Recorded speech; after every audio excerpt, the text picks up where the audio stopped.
Welcome to the Aconic Podcast with me, Soon Yu, your host. The Aconic Podcast features candid conversations with successful Asian and AAPI leaders who share their personal journeys of challenges and triumphs. The Aconic Podcast is brought to you by the Asian American Foundation, by Gold House, and by the founders of the Asian Alumni Chapter of the Stanford Graduate School of Business, and is made possible through the generous support of Stanford Federal Credit Union and Altos Ventures.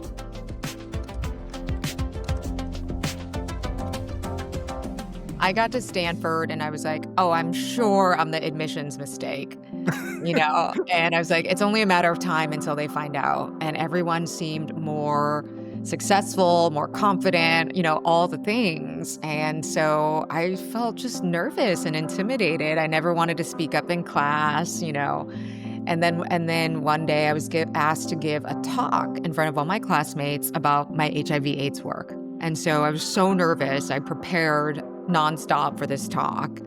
And then the night of the talk came, I got in front of that audience and I blacked out. I had to leave the room. Thank you, Jane, for joining us. It is our Christmas episode, and it is a great honor for me to have you fill that spot because you have such an important story. It's a wonderful story and a story I can't wait to share today. So thank you, Jane, for joining us. Oh, thank you. It's such an honor to be here. Oh, no. It's an honor for us. Anyway, hey, quick introduction of Jane. She is right now one of the most impactful alumni we have from the Graduate School of Business, and a place that we're both proud that we're alumnus from. But I think over time, you're going to be one of the most consequential. So I'm just looking forward to all the stuff that's going to happen and the waves and the ripples from those waves of the work and the life that you have lived. So thank you for that. You are the founder of Embrace. Embrace is an organization that originally started off as a sort of for-profit, turned into a nonprofit, but has impacted 1 million babies. I mean, my God, 1 million babies. When you were a little kid and someone said to you, you're going to save 1 million babies, you'd be like, what? And that's what you've done, Jay. That's pretty amazing. Your background is so cool. You've worked on HIV and AIDS in Asia and China and in Africa. You've been recognized by the World Economic Forum, by The Economist, by multiple organizations for your work and your contributions. And you've been greeted and recognized by multiple presidents. And you are now the best-selling author of Like a Wave We Break. And I have it here. I've been reading it, and it's been filled with lots of goosebumps. And I'll say this, Jane, you and I have grown up in immigrant background. We're both from Taiwan. I'm quite a few years older than you. But even having said that, a lot of your stories, they resonated on a conceptual level, being an immigrant, but very much on a very personal level. And we'll get into that. But, having, let's just say, childhoods that were ones where we felt less than, okay? All right. I want to just commend you for being so courageous, for having the bravery, really, to put it all out there in a memoir. And that is not an easy thing to do. And I love the way you storytell because you give the warts along with all the flowers, right? It's not just one-sided, and your storytelling and your description and the way you weave in what's happening on TV culture or what's happening around the world into your book is so natural. So it's great storytelling. And your life has been one that's filled with multiple pivots, and we'll talk about those. And truly, it's been this journey of self-discovery, which I think we will always be on, which you will always be on, of course. And I would say that if I had to summarize sort of who you are and what you're about, you are, to me, somebody that embodies the idea of a prototype. You really are a living and breathing prototype. I love You, that. you are somebody who's, I think you build it for success and you test it for failure, and then you're willing to kind of throw it all out and rebuild it again. And I feel like that is truly cool, truly cool. And it's often not how we break, but it's how we pick ourselves up, which is a big part of what you talk about. And it's your resilience, it's your courage, and it's your grace for giving back to us, but also giving to yourself. you have been this incredible champion for mental health and mental happiness. And I especially believe it's important, more so in our community than ever before. It's kind of like an epidemic, and we'll dive into that. But I always like to start at the beginning. Let's start with your early roots. You, like me, I think you came over when you were 4. I came over when I was 3, but you immigrated from Kaohsiung, Yep. Taiwan, right? Yes. And, so talk about all of a sudden this idea of being picked up from all of a sudden you were in this new world, and talk about, moving to, I believe you were kind of in between LA and San Bernardino, right? Yes, I was 4 years old when my family immigrated from Taiwan, and I remember not really understanding, but just being confused because I didn't speak any English. All of a sudden, everything looked very different. I knew I didn't belong even at that age. And yeah, it was like a whole new world for me and my sisters. So that was the first kind of big, shift move in our lives as a family.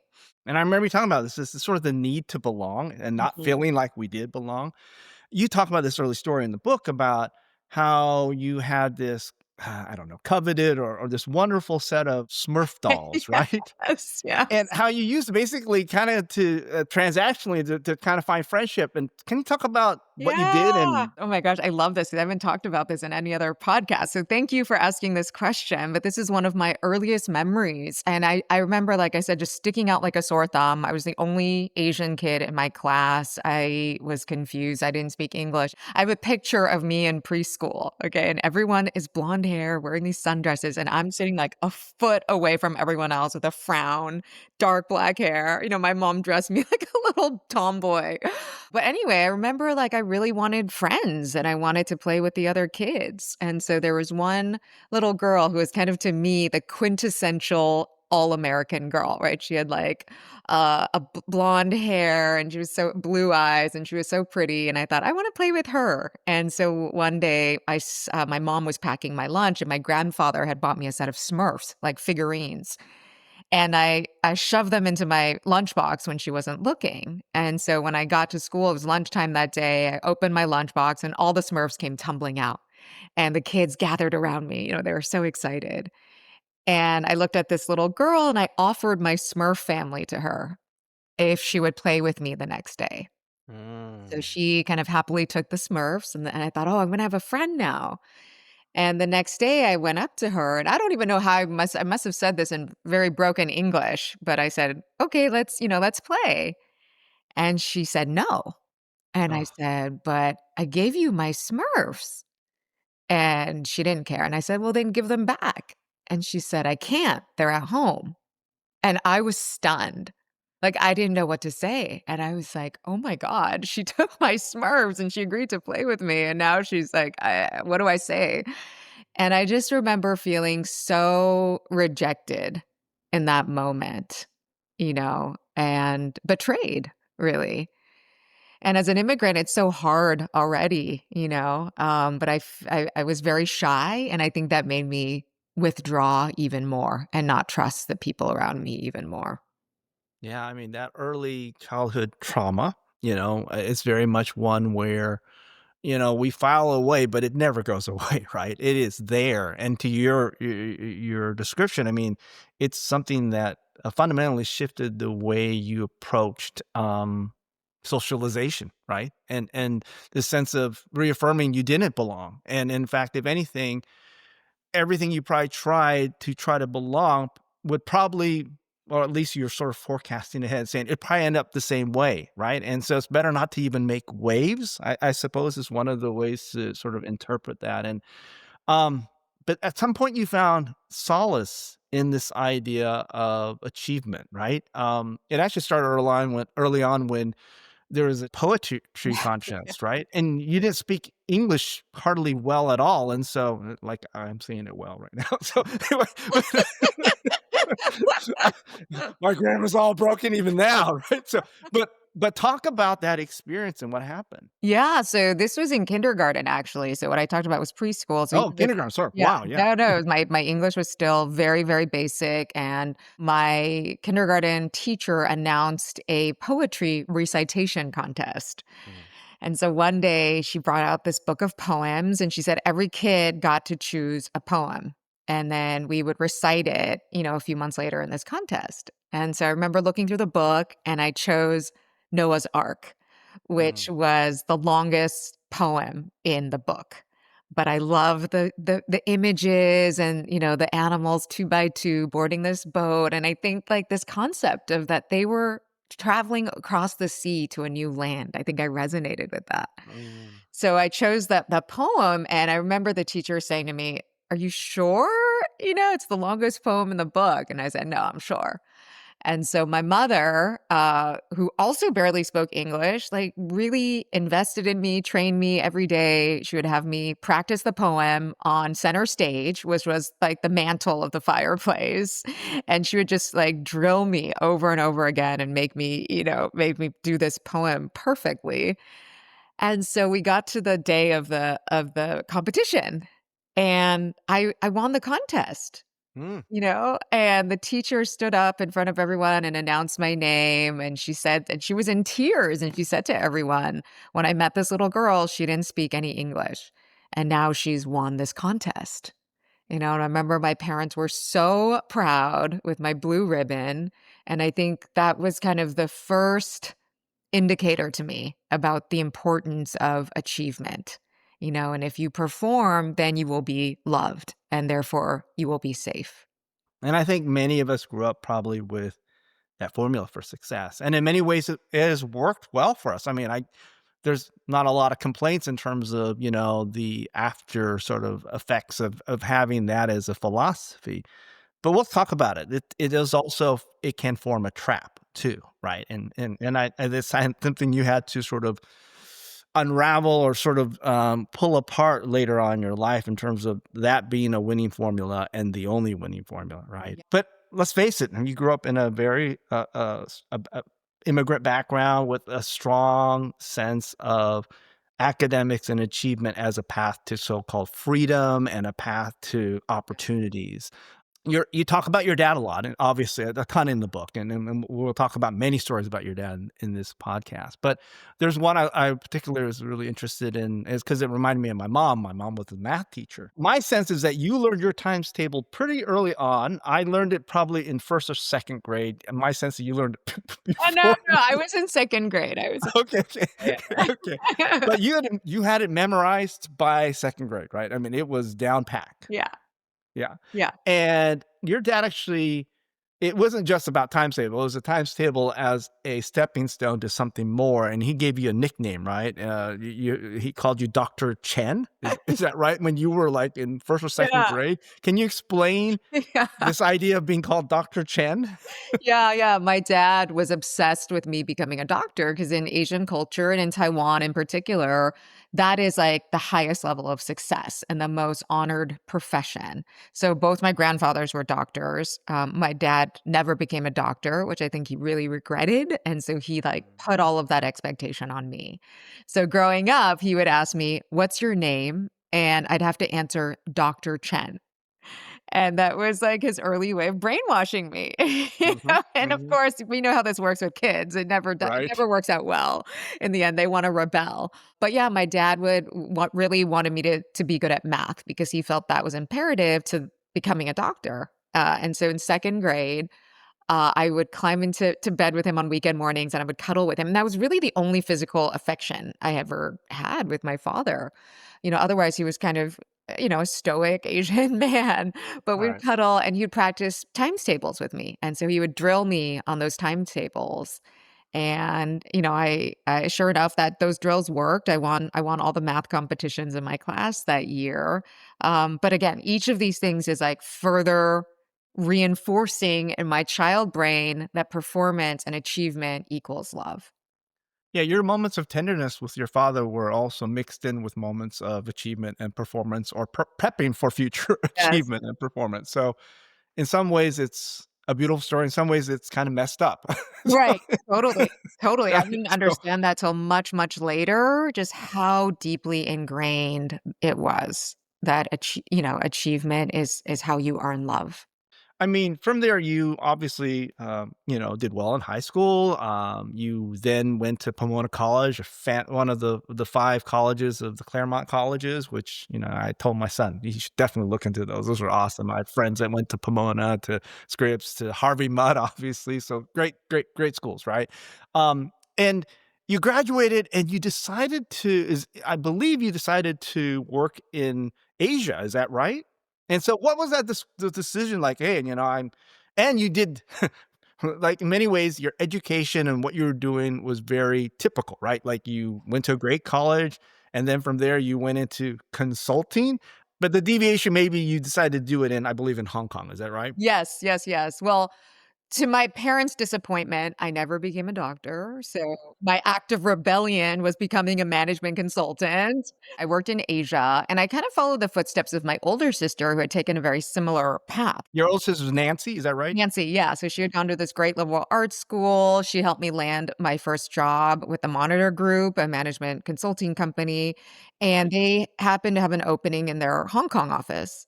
And so I was like, "Okay, this sounds cool." And, and Nancy had done that as well, so she kind of paved the path, and it seemed like a fun, exciting thing to do. So I left for Hong Kong, and I did that work, and it was really fun. I learned a ton, but I didn't find it fulfilling, Mm. and I also had imposter syndrome. Like, I was like, "I don't belong here. Everyone else is smarter than I am." And it was all of these things. And so I ended up, I think 2 or 3 years into that, pivoting pretty dramatically to doing HIV/AIDS work.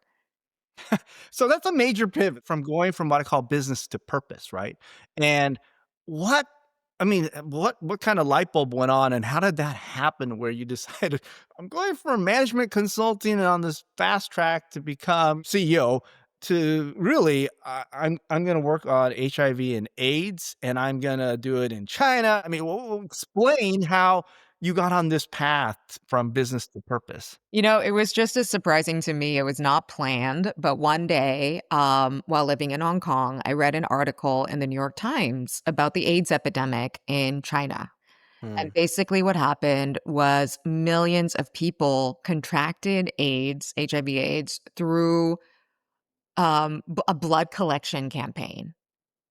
And so this was a government-run campaign, and they targeted, the poorest parts of central China. And the way they collected the blood was unsanitary. So they would basically go into these villages. People would get like $5 a bag of blood, which was a fortune in these villages. They would pool all of the blood together, separate the plasma, which is what is needed, and then re-inject every person with the remaining red blood cells. Wow. As a result of this practice, it's estimated that in some of these villages, 60 to 80% of the adult population became HIV positive, right? It was horrifying. And so I read this article and I was just horrified. I had tears in my eyes as I read this, and as I started doing more and more research, I was gutted. And I couldn't understand why I felt so strongly about this. But what I resonated with, and it would take me many years to unpack this, what I resonated with was the powerlessness of these people who had done nothing wrong and yet had contracted a terminal illness and were being left to die in the most horrible ways you could imagine. Wow. So feeling powerless, but you had great empathy for that feeling. Yes, it just And woke me up. Yeah. right. And that spurred you to take pretty drastic action. I mean, you quit a high-paying job Yeah. and you went to a nonprofit and you worked in very remote parts of the world. It wasn't like you worked in you not only that, you went from Hong Kong to the rural countrysides, right? So these are fairly, I think, amazing shifts that you took. And I think one of the big ahas you had isn't just this idea of what drove you there and the sense of having empathy for those who are disempowered, I suppose. But it's also this idea that to solve some of these major problems, there are failures in our system. I think one of the things, ahas, that obviously then led you to think about how to approach embrace was this idea that a lot of the solutions that people in let's call it central offices and in big cities, Yeah. propose have no basis of reality, right? Mhm. I mean, can you talk about kind of these aha Mhm. moments about system failures? Yes, I think what I saw is that so many people were dying, or the issue I ended up working on with HIV/AIDS was helping the orphans who had been left behind, and millions of orphans had been left behind because, entire generations were dying off, right? And I saw similar things happening in Tanzania, and so many people were dying or losing loved ones because they couldn't access medical care or medications or modern medical technology, right? And to me, that was just such a huge injustice that these things were available in the world, but these people couldn't access. And so that kind of planted the seed in me. Well, how do I bridge these disparities in healthcare so that people don't have to needlessly lose their lives?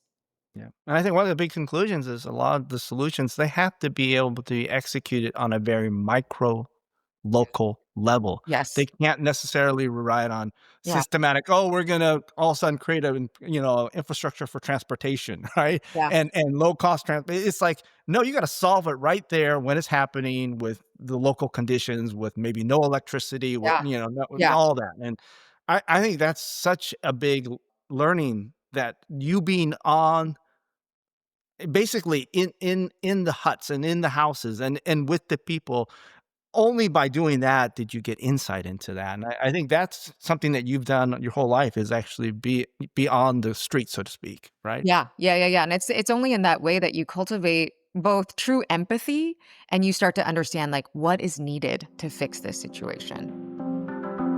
I'm excited to announce that we have a new partner, the Stanford Federal Credit Union. On the show, we talk about the hero's journey, and for nearly a decade, I have trusted the Stanford Federal Credit Union on my journey because they're not like a regular bank. They're a nonprofit that puts their members first by giving back all their profits in the form of cash rewards, amazing rates, and waived fees. To celebrate our partnership, they are offering up to a $620 bonus just for joining. And they are also offering credit cards that earn up to 5% cash back with no annual fees. So please visit sfcu.org/Aconic to learn more.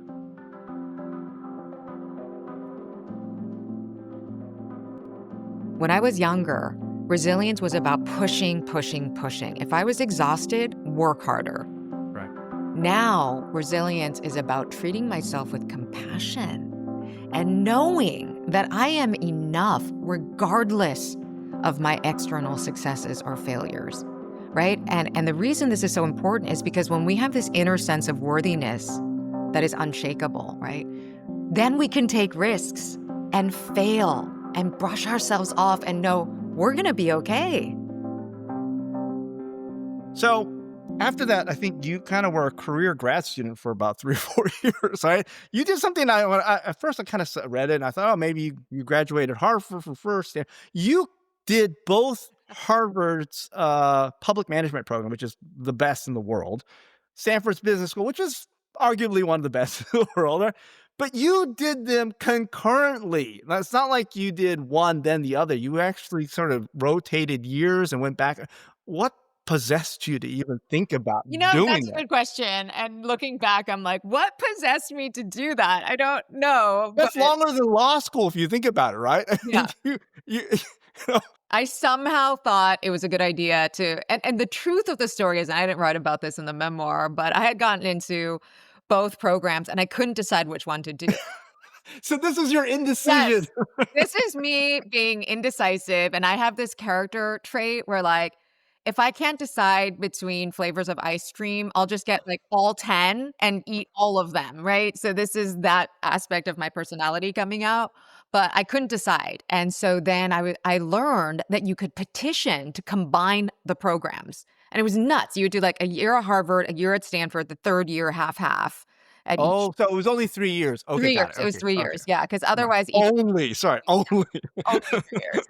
But otherwise, each program would be 2 years, and so you could do this thing, but it was like flying across the country and, I didn't take into account my summer internships would be in different locations as well. So the schedule was, like, really, really insane, and at that point, only 4 other people had ever done this. And so I petitioned to do the program, they accepted it, and I was in grad school for the next, 3 years. I think it's amazing. I think one of the stories that really I think is representative of this idea of feeling like an imposter or sort of like living out the trauma you had through your whole life. If you looked at it on paper, here's somebody who's fairly accomplished. She went to the monitor group, she went to Pomona College, she won her spelling bee. Come on, man. This is somebody who's kick ass, right? And yet, I think even in at Stanford, you had fear of public speaking. And if you were to pull it apart, it was really this idea that you never felt smart enough, never felt enough, Mm-mm. and it led to this Yeah, deep this sort of seated feeling of being an imposter. yeah. And I think, my Taiwanese is not as good as yours probably, but, "Dong be shi," meaning that, you are so dumb, you should just die, right? And that was embedded in your head, and that kinda showed up in everything you did, and yet you went to Harvard, you went to Stanford, I mean, and yet you did not feel even smart. No, Talk no. about that. Yeah, I got to Stanford and I was like, "Oh, I'm sure I'm the admissions mistake." And I was like, "It's only a matter of time until they find out." And everyone seemed more successful, more confident, all the things. And so I felt just nervous and intimidated. I never wanted to speak up in class. And then one day I was asked to give a talk in front of all my classmates about my HIV/AIDS work. This Uh-huh. was for World AIDS Day. Then that happened, I think it was like my first quarter at Stanford, maybe my second quarter. And so I was so nervous. I prepared nonstop for this talk.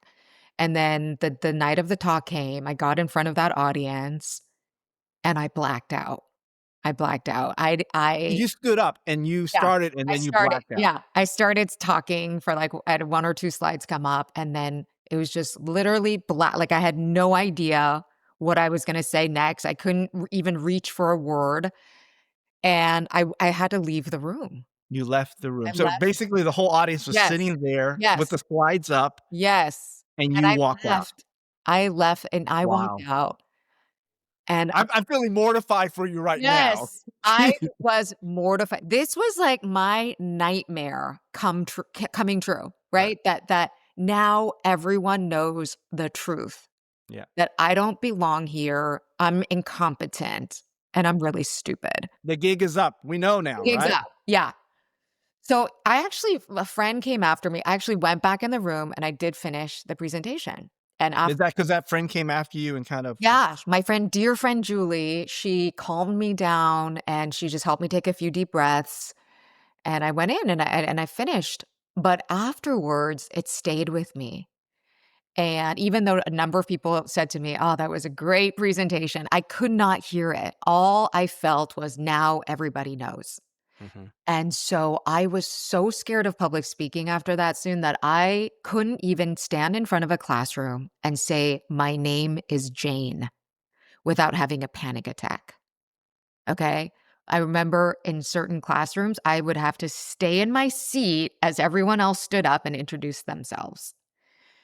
And remind me at the end, we'll come full circle to this story and how I resolved this. But for the next 13 years, anytime I gave a presentation, I had to rely on beta blockers. Yeah, And beta blockers. yeah, and these are a medication that it kind of like calms the physical symptoms of anxiety before you get in Mhm. front of an audience. A It lot of like blocks anxiety basically, yeah. yeah, yeah, yeah, yeah. So a lot of kind of performers use this, but I relied on that to give talks, and I was really ashamed. I didn't tell anybody about it, even my closest friends. It was terrifying. It was terrifying, and that all came from this belief that I wasn't enough, and I was so scared of being judged for it. And this feeling of not being enough and taking beta blockers, I mean, this persisted for the first phase of your embrace years, right? And we'll talk Oh, about this embrace went in a on minute. for, like, 13 years. Right, Yeah, like, 13 years, right? eventually, within my company, I didn't have to do like, I could get up and talk in front of my my colleagues and stuff It, like it that. took some time, but you It took got there, time. right? Yeah, it took time, and it took the belief of my co-founders and me and all that, but anytime I stood in front of, like, a public audience, I relied on this medicine. That's incredible. And that's incredible that you're sharing that. And thank you. And Yeah. look, public speaking is one of the scariest things outside of some people would rather die than public speak, right? I mean, that is how much a big of a fear that is for Yeah. folks. But But remind somehow, me at the end, we will come back to this because let's definitely come back to it because I I think resolved it, and I wanna share with the audience how, and it's not what you think. So, we'll come back to this. so. For the audience, stay tuned. Okay, so even with all that going on, you still had the energy and somehow the what I call the agency to create Embrace. And I know it stemmed from a design school Yeah. challenge, right? Can Yes. you talk about the challenge, what happened, and Yeah. the incredible story of building Embrace? Yes, yes, so And this was at business school, right? This is at the business, right? yeah, Yeah. Okay. well, it was I was at the business school, but I took a class at the design school Yep. called Design for Extreme Affordability. And this class is all about creating technologies for people living on less than $1 a day. And so when I learned about the class, I was like so excited. I just jumped at the opportunity to take it. I thought, gosh, this is why I came to Stanford.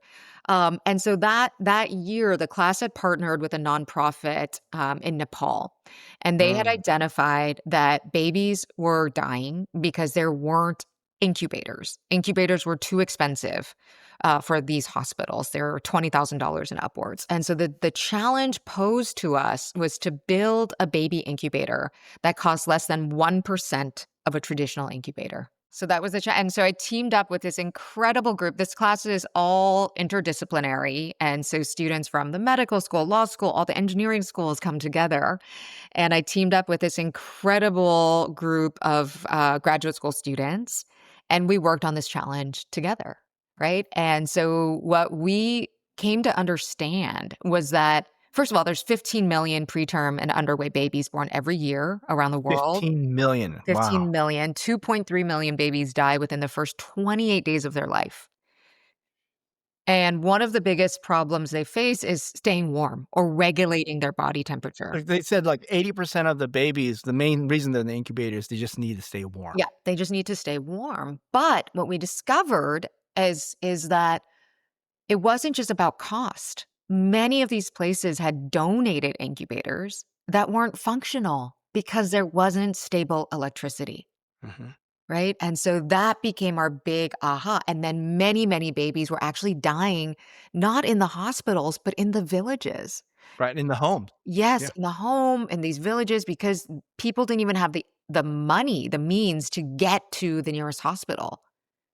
And so that was our big aha moment. What we ended up creating was the Embrace incubator, which looks nothing like an incubator. It looks like a little sleeping bag. And the core technology is called a phase change material. So this is a wax-like substance that when melted maintains 98 degrees human body temperature for 4 to 6 hours at a stretch before you need to reheat it, right? So you can reheat it thousands of times. You tuck this little pouch of wax into the back of the sleeping bag, and that is enough to maintain the temperature for these premature babies.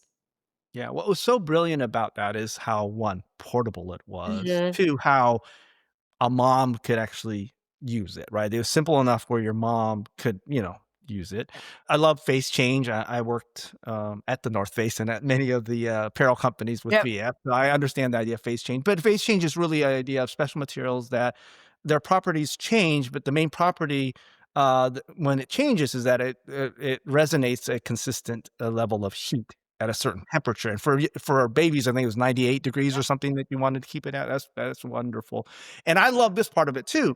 That little heating pad, the little wax pad, could basically be heated through, call it electricity, or it could just be heated through warm water. Yeah, we had 2 versions of heaters, and what we later discovered was that a number of the areas we worked in, so my team and I afterwards moved to India, which is home to 40% of the world's low birth weight and premature babies. And many of the areas actually had intermittent access to electricity. So they didn't have electricity throughout the day, but they had, several hours throughout the day. And so we ended up deploying the version around the world that worked with intermittent access to electricity. But the key to this is it doesn't rely on stable electricity and it's portable, as you said. So it can be used in village clinics Right. and it's incredibly easy to use. And that's how we designed it so that we would test this on women who had no education, who were illiterate, and within one training, they would know how to use it. And so anyone could get trained on this. You didn't need like a trained technician or healthcare provider to operate like a complicated incubator. And they're all reusable. And In it's fact, brilliant. North Face designer helped us design the sleeping bag. Go North Face. Yeah. Okay. That's fantastic. I think such a brilliant design, such a great design challenge, and I love the fact that it was interdisciplinary. Let's talk about this early days when you guys came up with the idea. You didn't know the people that you ended up being your founders, right? You were kind of thrown in this team, Yeah. correct? Can Yes. you talk about how that happened? You were thrown in, how you were actually somehow chosen to be CEO, and then getting funding, and in fact, the fact that you didn't get funding for quite a while. Yeah. So we graduated from the class, and my co-founder Linus, who is a computer science major, actually later went back to the GSV, but he was like, "This has legs. Like, let's keep pursuing this." And none of us had thought we were going to go beyond the class initially, but we knew we had this great idea. And so Linus encouraged us to apply to all these different business plan competitions across the state. We lost pretty much all of them. Not across the state, across the country. And we did this endlessly. I think like we won an elevator pitch and that gave us a little bit of money to further the idea, but then we lost everything else. So I'm in my final year at Stanford. It's the last week of classes. I'm about to graduate. I don't have a job. I haven't done any interviews. I've spent the whole year working on this and we have zero money. And then finally, that week before we graduated, we won the Stanford Bases competition, which is the business plan competition. And we won a fellowship called the Echoing Green Fellowship. It's for social entrepreneurs. And that gave us some seed funding for the first 2 years. Very, very little, but Very little. It's not by 100,000 yeah. maybe or something, Yeah, yeah, right? yeah. For Tiny. the 4 or 3 Yeah. or 4 of you to Yeah. quit your jobs I and do this know. for I another year, know. and they're actually, I think you guys went to India as part of the research Yeah. before you even graduated. Is Yeah. that right? Yeah, yeah, yeah, yeah. We did Wow. research in Nepal and then in India. And so we were like, let's do this. Let's do this. And at first it was just going to be me and Rahul, one of my co-founders. He was a PhD in electrical engineering, one of the smartest people I've ever met. And we thought, okay, we're going to take this forward. And that funding made it real because the fellowship required we commit at least 2 years to our idea. And we thought, gosh, if we're going to do this, we got to go to where the problem is, right? We have to go to India. And so that's what we decided to do. Then Linus, who was doing programming like games at that time, right? And making like a lot of money doing that, he watched us and he said, you know what? I'm going to help you guys. And I want to do something good for the world. And so like kudos to him. He gave up an incredibly lucrative career to like join us in India. Right. And a fourth person who was not in our original team, but he was part of the class that we were in. He said, I want to help you guys too.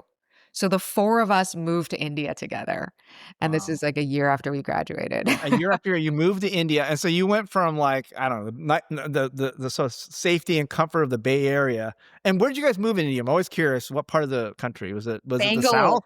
Yeah, Yeah, South. It was the South, right? Bangalore, yeah, okay. yeah. Yeah, that's probably where, yeah, I would say there was incredible need or demand for what you guys were trying to tackle, a Yeah, lot of rural across villages, yeah, yeah, yeah, yeah, yeah, incredible. across the country, so, yeah. But Wow. it's funny because when I look back on our original business plans, it's comedy. Like, I'm like, "Why didn't anyone call us out?" We thought in 1 year with, like, very little funding, we were gonna, like, conquer the world and save. You had a bold plan Yeah. and a bold timeline, let's Yeah. just say. Yeah, and obviously we were so naive and you kind of have to be to do this, but I'm like, how come no one else told us we were insane to think we could do this in this way, you know? Yeah, I think most people that fund, let's say, startups know that the timelines and the financials are always a little more inflated than maybe what reality is. Yes. But if you don't have that going in, you know what, you probably won't have the energy to overcome No, all those challenges no, and the no. grit and determination to just keep going, right? Yeah, So, yeah, um, yeah. this is incredible. I think, you know, I read that you guys did, I don't know, multiple prototypes. I Oh, don't oh, we had yeah, hundreds, you hundreds. know, Yeah, hundreds, right? hundreds. It took us 3 more years to develop the technology, do the clinical testing. I It looks so simple, It right? looks simple now, right? Yeah. Simple, but if I showed you every feature, so much thought went to every nook and cranny of that product, right? And it's amazing because in design thinking, what you're taught is empathy. That empathy is the crux of great design, which is why we chose to move to India. So as we went there, we had the first prototype, but then we tested with mothers, doctors, nurses, healthcare workers. We would get their feedback and then we'd iterate on the product, right? And we just keep iterating and iterating until we finally had something we were ready to introduce. Well, it's kinda like writing a great letter, "Sorry, I ran out of time," right? Writing a short letter, right? And it's like getting to a simple design is actually one of the hardest things to do, and it takes multiple iterations to get to what I call that simple, elegant design, right? Exactly, exactly. But, what we discovered was it's funny, Rahul always says this. He's like, we chose the hardest problem you could think of, right? We're helping the most vulnerable babies in the world. We're doing a medical device, not just an ordinary product. And then we are selling that our customers are the poorest people in the world. Right. This is the issue. You had the right idea, there was definitely a need, but there was not the wherewithal to pay for that. Yes, there wasn't the wherewithal. So it's like you take like a regular startup in Silicon Valley, multiply that by 1,000 in terms of difficulty of like the market, the conditions, all of that. That's what we were aiming to do in India. What's an interesting, yeah, I mean, if you take a normal startup, it'd be like they call it the total addressable market, a Right, TAM, right?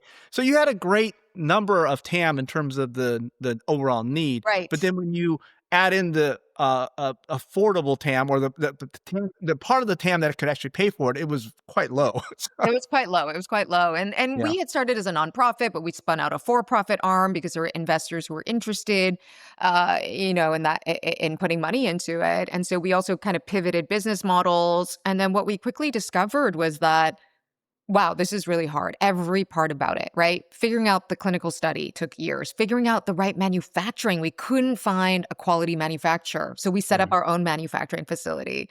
We couldn't wow. find the right distributor. We set up our own distribution channels. It was very, very intense. And what we discovered quickly was that for us to be successful, both in terms of scale, and paying customers, we would have to work with the government, right? The government controls most of the healthcare infrastructure in India, and Right, in many and developed most of the budget and too. most of the budget, right? And private hospitals were it was very hard because we literally would have to go like door I would go door to door to doctors' offices to show them the product and convince them to buy it and all of that. Like, Wow.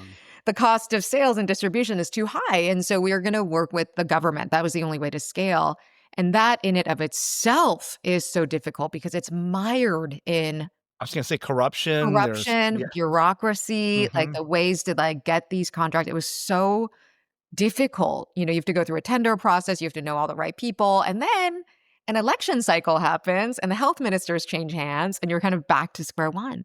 And so pretty quickly it was like facing one setback. And let me rewind for a second because it was also incredibly rewarding to see the first baby and to be able to save lives. That was a very tangible part of this. And I think that's what kept me going was like seeing the impact this could have. And I talk about this in the book, but one of the first babies we saved, I always tell this story, was actually in China. We had donated incubators to an orphanage there, and they found a 2.5 pound baby who was abandoned on a street, kept Wow. him in our incubator for weeks, and he survived. I got to visit him in the orphanage and hold him in my arms 7 months later. And then he was adopted by family in Chicago after. Right, and did you actually meet him later on too? I met him later on, and That's I incredible. actually just FaceTimed with him, like, 2 weeks ago, and, he and his family and I have stayed in very close touch, And he's a miracle, and he represents to me all the babies, and so that part of it was so fulfilling, and it kept all of us going. But in the meantime, it was like one setback after the next, after the next, after the next. And I was relentless in my pursuit of our mission, right? Because we had set out as a goal that we wanted to save 1 million babies. As students, we set that goal.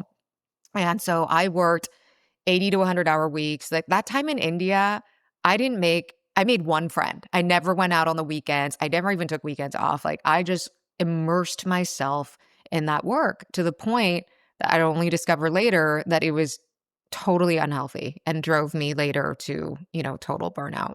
Well, let's talk about that. So 10 years of doing Embrace, and you guys had an incredible solution Yeah. for the specific baby and their families. However, to get the solution paid for and distributed and in the right hands, that was probably 10x of what you anticipated in terms of infrastructure, Totally. Yeah. systems, government, bureaucracy, all that. Yeah.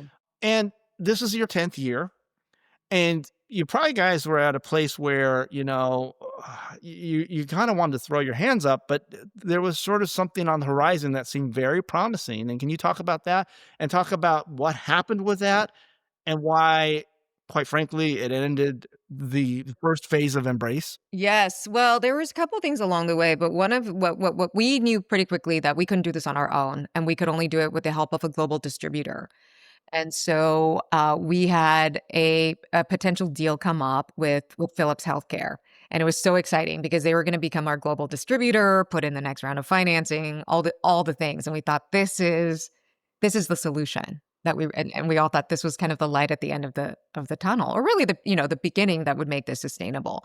So we worked on this deal for about 9 months, and then right before signing the deal, the head of that organization stepped down, and they ended up pulling the plug on the whole deal. This is the Philips company based in Netherlands, that Yeah, the big yeah, yeah, Philips. Yes, this is yeah, the yeah. healthcare, and so that deal didn't go through, and that was kind of the first big setback, right? Because now we didn't have a global distributor, and we knew we couldn't do this on our own, and so we had Mm. to, luckily, and you guys will have to read what happened here, but I was very lucky that I happened to meet Mark Benioff very serendipitously, and he saved the company at that point, because that was the first time we thought we were gonna have to shut our doors, right? And so we kind of had to take a step back and revisit our whole strategy.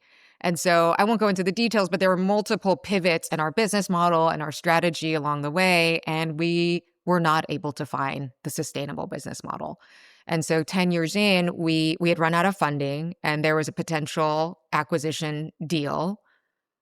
This was like the last, Hail Mary.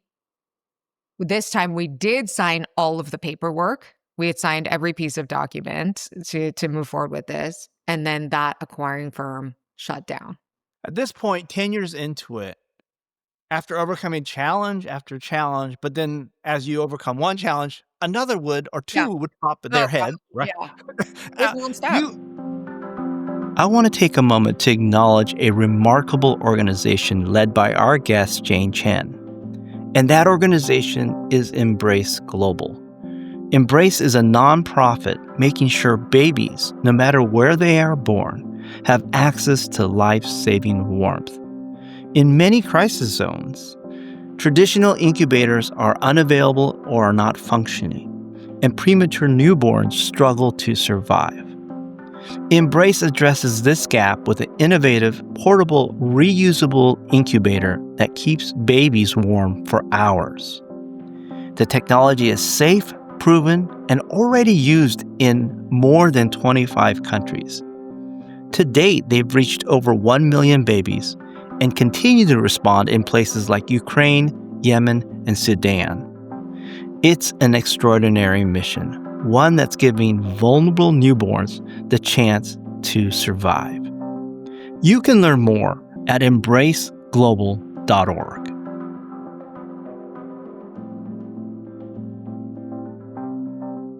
You must have been feeling honestly kind of cursed, right? And quite frankly, the empathy of feeling powerless was probably very prevalent. And this idea of not feeling smart or never enough was probably ringing loud in your ear. It was, and it's so interesting because, all of this that I did, by the way, from HIV to Embrace, these are things my parents, like, were not happy with. They did not, they're like, You're going into nonprofit work or social impact work. Like, you went to business school. You're supposed to make a lot of money." So I rebelled in my own way because I did something that it came from the heart. So that was there. And even within that, there was that achievement orientation around, I have to succeed. I set this goal and I have to succeed. And along the way, my identity had become so wrapped up in it. I was like the lady who saved babies, the incubator ladies. And frankly, the more recognition received, the more pressure was on me to make sure that it did succeed. So all of these things, right? It's like a whole You were entangled. living for everything but yourself, basically. Yeah. It's yeah. Yeah, and I wasn't taking care of myself at all, and at the end of that 10-year period, like, there was a part of me that was exhausted, right? That didn't wanna be doing this anymore, and then there was another part of me that desperately wanted it to succeed and to wanted to get embraced to safe harbor, right? So that I could step down, and I had tried to hand the CEO torch off multiple times in that process, and I always ended up getting roped back in. So it was like it was so confusing to me, but it was exhausting. That's what I'll say. And so when we finally had to shut it down 10 years in, felt like a failure. And You were broken, weren't you? I felt I had a complete mental and physical breakdown. Like, I had no idea that my mind was capable of feeling so fragile. Up until then, I thought I'm invincible. I could take anything on. But I was having panic attacks. I was depressed. I couldn't sleep. I never felt so low in my life. And that is the true start of my story. Yeah. That's what your whole book is really about, is this journey, right? And it's a journey of healing. And it started, unfortunately, and often the case, it starts with being broken, Yeah. fully broken, and accepting that we are broken. Talk about what you did.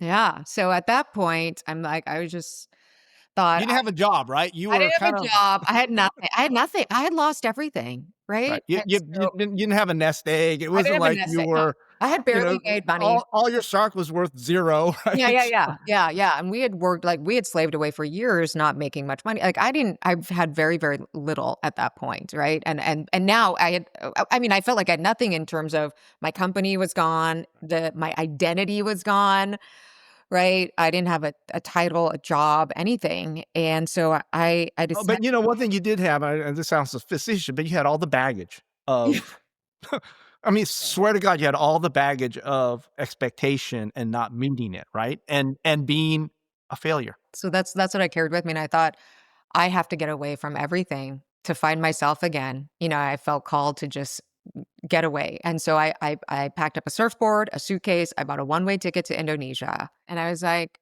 I am going to heal the shit out of myself. Yeah, I would say you became an overachiever in healing. Is Yeah, that fair? totally. So I, like, put on my CEO hat, okay?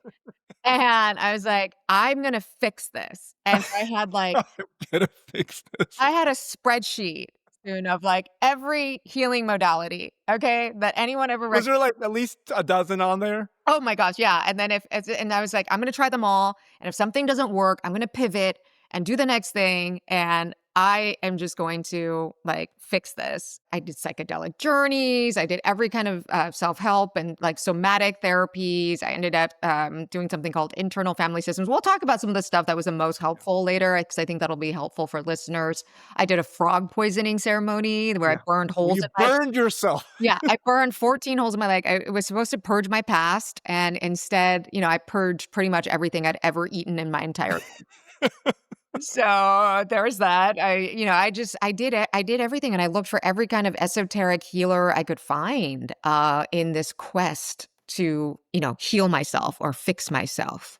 Mhm. But the biggest breakthroughs happen when I finally slowed down, and it wasn't about doing more, but about feeling more.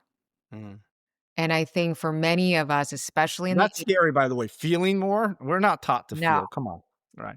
And to slow down and feel? yeah. Whoa, Oh, yeah, that's exactly what we've been uncomfortable. right? And for any of us out there, all of us over Type A, immigrant, family, all that. That right, is not what no, we are that taught, is to not what we slow down and feel. no, no. So my whole life was about doing, doing, doing, doing, and achieving, and I had disconnected from my emotions my whole life to survive. Like, as a little girl, I couldn't cry. I talk about that early in the book. And so this was about slowing down long enough to feel my heartbreak, to feel my fear, my anger, all the feelings that I had repressed for so long. And this finally forced me to confront what had happened in my childhood. Let's talk about that. Talk about the one sort of aha that you had and that breakthrough. Yeah, well, I grew up with a lot of physical violence in my upbringing. And I think in Asian culture, corporal punishment is quite normalized. Yep. So I never really thought I think in Chinese, I say we would get whooped. I don't know if you know what yeah, I mean. yeah, Yeah. yeah. So I never thought to talk about it. It was just like both part of my culture, but also something I was told to not tell other people about. Mhm. Mhm. So I figured this was a part of my culture, and it would take me years to kind of understand that what happened in my home was extreme, even in the Asian cultural context. But one pivotal moment was when I was 12 years old. I came home one day and I decided to read my history book on the front lawn. It was a beautiful sunny day. Um, when my father came home and saw me, he flew into a rage and he decided homework shouldn't be done on a lawn, it should be done at a desk. So he beat me up and he demanded that I apologize for what I had done. And I wouldn't. I refused because I knew for the first time that I had done nothing wrong. I also knew in that moment, I think it was the first time I truly felt this, that I was totally powerless. And so, going on this healing journey, I finally connected the dots. I had not seen this before. Now it seems so obvious, but it was feeling so powerless throughout my whole childhood. That's what had driven me to help the most powerless people in the world, right? That's what had given me so much ignition and drive and fuel. But it had a shadow side because it also consumed me and it led me to just push, push, push and work in such unhealthy ways that I literally broke down, And so if I finally started connecting these dots and realizing, okay, this is what I need to heal from, and this is what I have to finally confront. Because for so long, I had just swept it under the rug. Like, this happened in the past. It's no big deal. I've moved on and now I have this career in my life and I don't have to think about this. That's not true, right? And this is one of the aha moments in my journey was reading The Body Keeps the Score by Bessel van der Kolk. And what I learned from that is trauma is not just something that happened in the past. It is the way that event reshapes your brain and your nervous system such that you are bringing the past into the present and it affects every part of your life, right? Until you face it, until you feel it, you aren't processing it and then it's coming out in all of these different ways, right? That is leading to these unhealthy behaviors and so on. And so that was a big aha moment for me and really gave me a deep sense of self-compassion around what I had lived through. And it made me realize, and one of my teachers said this to me, she said, until you, I said, I don't want to play the role of the victim or villainize my parents. And she said to me, until you acknowledge the severity of what happened, you cannot appropriately address it. Right? And to face something means you have to feel it. You can't face what you haven't felt. And so that's what I started to do in this healing journey. Okay, I'm taking a deep breath. There's so much wisdom, so much to take away from what you just shared, and so much for our community to absorb, embrace, and I think ponder with. Mm, I think we began by saying this idea that we need to slow down. we need to feel. Um, that's first. I think this idea of understanding that all of us, I think it's rare I met anybody that didn't have any trauma. All my guests have had trauma. I've had Sure. trauma, right? Yes. And this idea of what is it and the impact it has, I think is also critically Yeah. important. I think the other thing is trying to identify what that trauma is, Yeah. because only then can you process to feel, not process to rationalize. It's process to feel what happened. And you were abused. Yeah. You were abused. And that is heavy and that doesn't feel great. And it should make you feel angry. It should make you feel all those types of things. But if you try to discount it or give it some other type of, sugarcoat it, you need to talk about the severity of it. And I think for you, these ahas of, um, it provided motivation and understanding of what I call your future motivations, why you wanted to help powerless people because you had that such great empathy. At the same time, it had the negative effect of creating this winning formula in you, which was, I am going to address it by achieving, right? That my formula for success, because of the way I was traumatized, what you were traumatized for was not achieving enough or in the right way, right? And therefore, it did 2 things to you. It gave you empathy and motivation to help powerless people, but your operating mode was all about do it through only achievement. Right. Yeah. Is Yeah. that fair? Did that capture? Totally. Yeah. And I had no sense of self outside of that. Right. That's it. Okay, that's a huge thing. This is Yeah. like you lose sense of self because those are Right. such prime drivers Yes. for everything that you did. Yes. Yes. And your Okay. whole worth becomes predicated on your external success or failure. Right. And that Which was a trauma that you lived your whole life when you were told that you were basically stupid, yeah. right? You're Right. Yeah. gonga bishi, right? Yeah, exactly. Right. Yeah, so that's what was my whole sense of self-worth, and when your whole sense of worthiness is predicated on the external, think about how fragile that becomes, right? Mhm. When you can't control everything that happens around you, And you're only as good as your next achievement, and you're right? only as good as your next achievement, and so yes. So the two biggest things I share with people in terms of a healing journey and what has been the most helpful. One is this feeling, and it sounds so simple, and it's not. It's not, right? Because it is so hard. What do we do when we feel uncomfortable or sad, or we turn to social media? We get a glass of wine. We We avoid, we we avoid, we distract. escape. Yes, we avoid. We have a whole culture based on escapism. So we never fully process, right? So to give ourselves that moment of stillness and silence. And I think this is best done in community.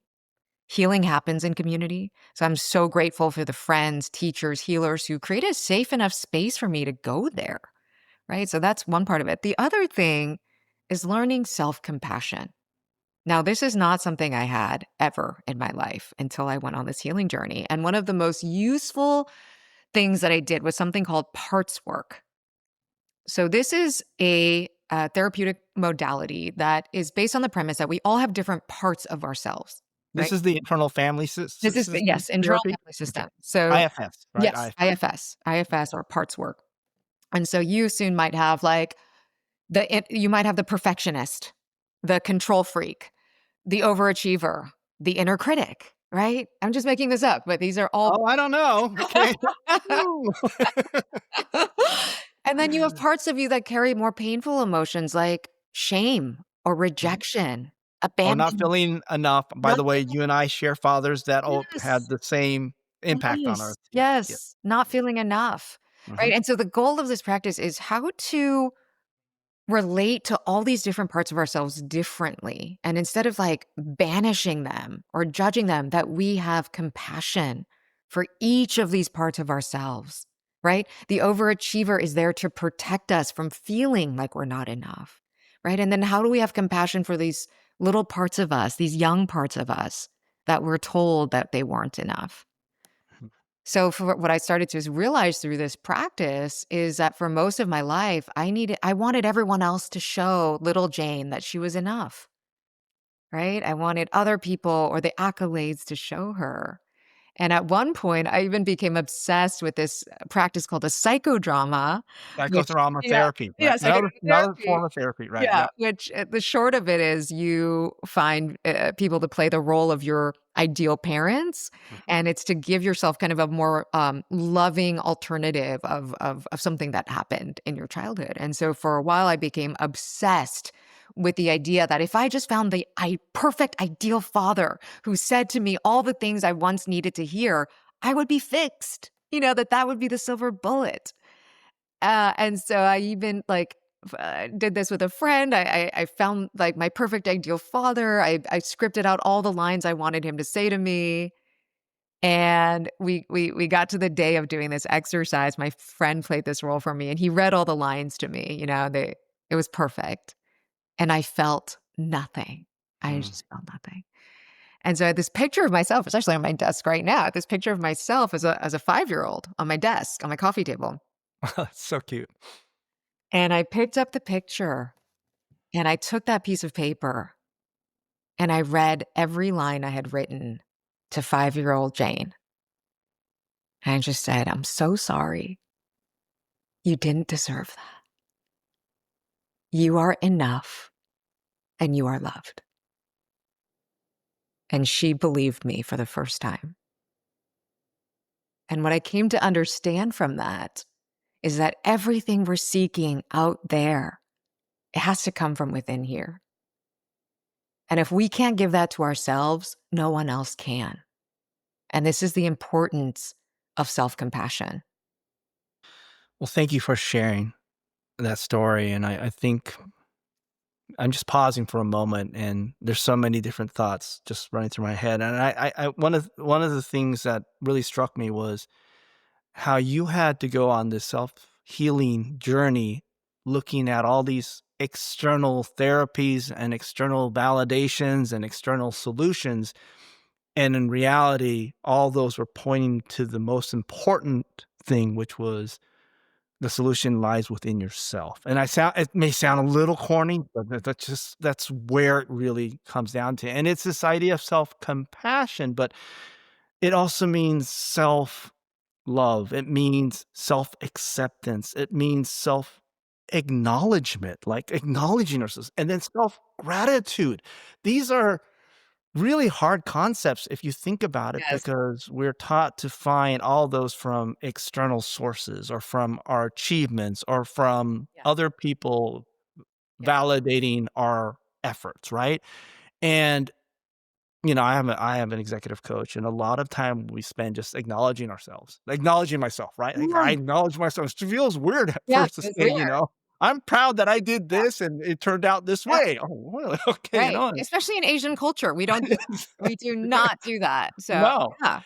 And I think the other hard part of all of these, and Confucius talks about this, is the idea of self-truth, Yeah. right? And because we're not allowed to do those other things, it's hard to get to the idea of self-truth. Totally. And here's the thing, the relationship we have with ourselves is the foundation for every other relationship in our lives. Okay. Both personally and professionally. So, this is why this is imperative. And this has shifted my idea of what resilience is. When I was younger, resilience was about pushing, pushing, pushing. If I was exhausted, work harder. Right. Now, resilience is about treating myself with compassion and knowing that I am enough regardless of my external successes or failures. Right. And the reason this is so important is because when we have this inner sense of worthiness that is unshakable, right? Then we can take risks and fail and brush ourselves off and know we're going to be okay. Right. You can go into a room and blank and walk Yes. out and then have your own conversation with yourself saying, "You effed up, but guess what? You are still awesome, and what you have to say is so Yes. great, and I forgive you for effing up. Let's get back in there," right? And Exactly. you have that self-conversation, You right? have that That's self resilience. conversation. That is resilience. And coming back to, let me tell you just in a very practical way, how this has shown up in my life.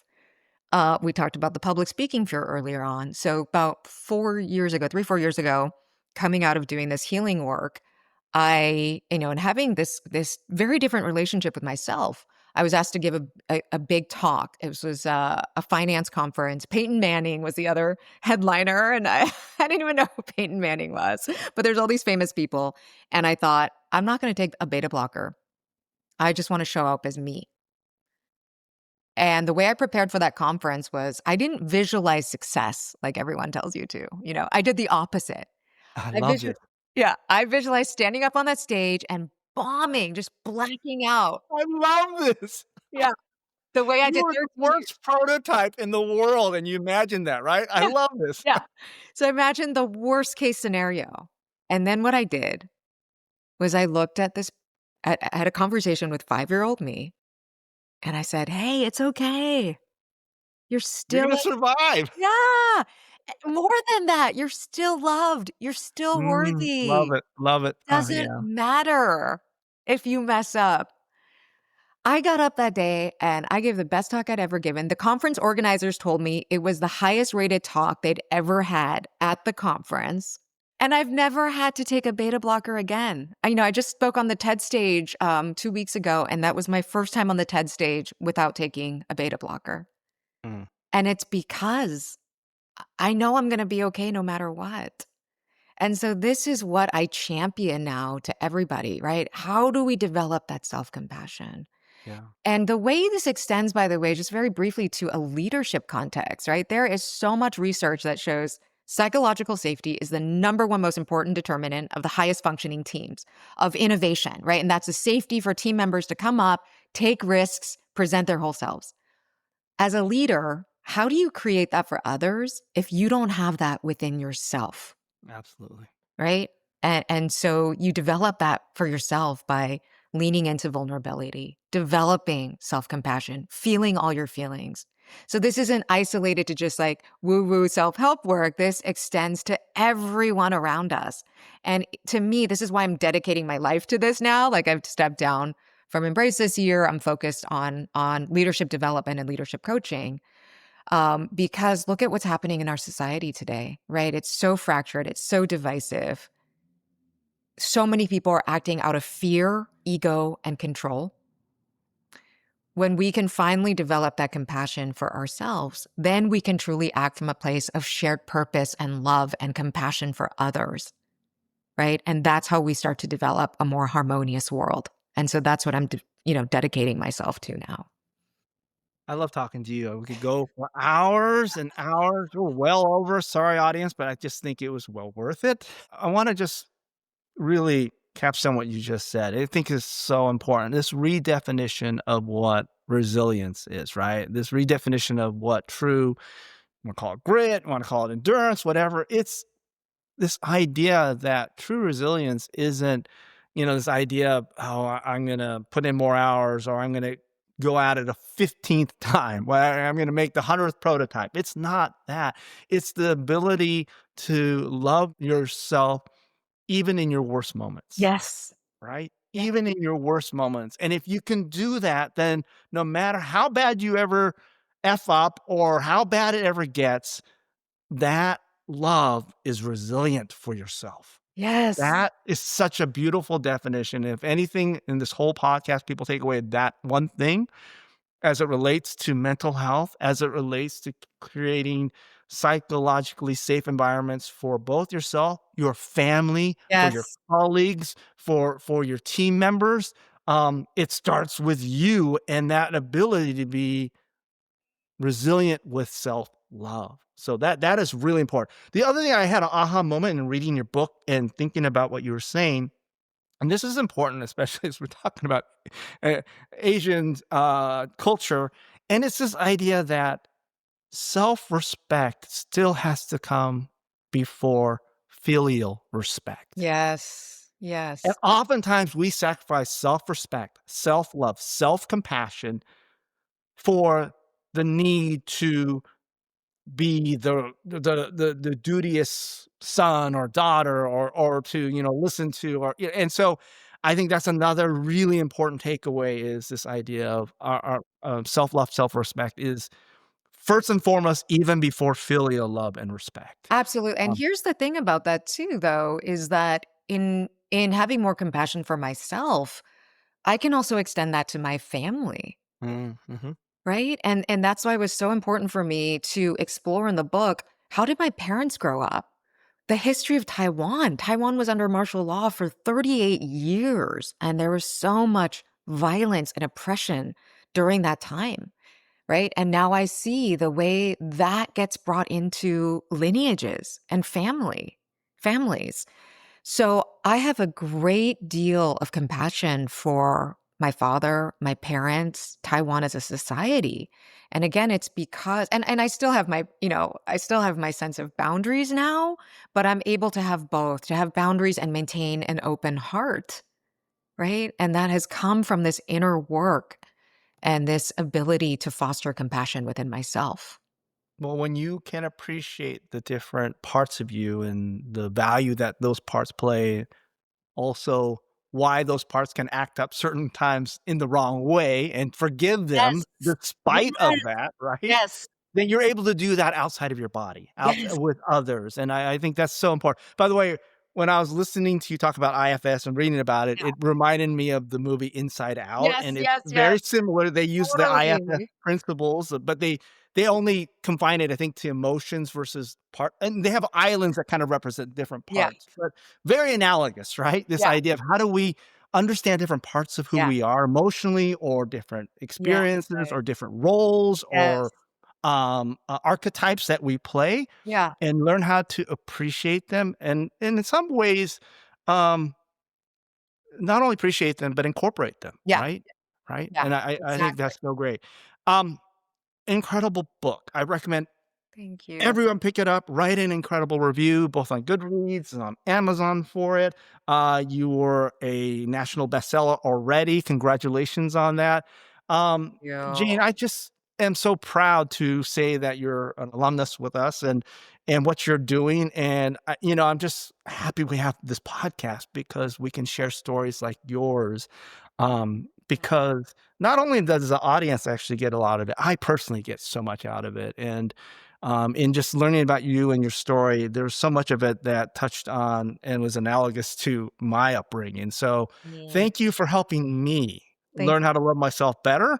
And, I think what a gift we're going to give both to each other and to our listeners for this Christmas. So thank you for being Oh on my with us gosh. today. Thank you. And I wanted to mention that I've developed a bunch of free resources on my website for people who are interested in exploring IFS or parts work. There's an exercise there. You can just go to janemariechen.com. There's a resource page that has all the different modalities I tried, the best books I've read on these subjects, and some free exercises as well. For people interested in doing leadership coaching or workshops with me, you can go to my website as well. And Like a Wave We Break is both there and available at any bookstore. So thank you for bringing awareness around these messages. I really appreciate that. Well, I expect you to be more famous than Peyton Manning very soon. So I'm looking forward to that. So thanks, Jane. And for our audience, Merry Christmas, Happy New Year's, Happy Hanukkah, Happy Holidays. Listen to all episodes of Aconic on aconicpodcast.com. You can also catch new episodes on Apple, Spotify, or wherever you get your podcasts.